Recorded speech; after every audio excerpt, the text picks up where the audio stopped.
You can use the statistics and analytics for your base media scenes to make future iterations to your ThingLink projects. To view the stats for a single scene, locate the media within the media dashboard. Drag your cursor over top and select the ... icon on the top right. In the pop-up menu, select Statistics. By default, ThingLink will only show you the data from the last 30 days.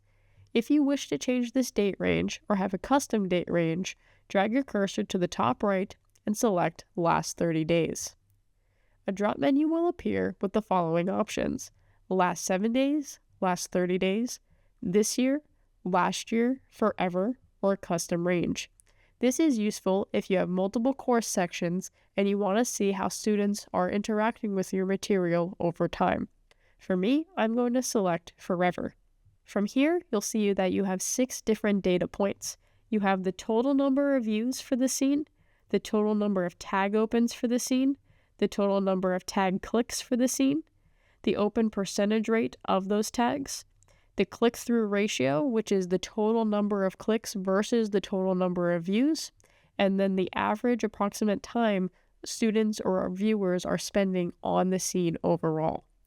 If you want to get more specific data based on the tags, come on up here to the top left and select Tag Views. From here, all of your tags will be listed based on the tag sequence order set in the media's tag sequence settings. And then you'll see that specific tag's total number of opens, that specific tag's total number of clicks, the open to click ratio, and the average time of interaction spent on that specific tag. All of this data, once again, can be used for future iterations of your course content.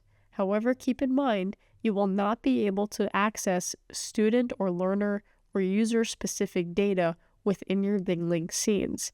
If you are looking to see how long a specific individual interacted with the content, then you will need to use ThingLink scenarios.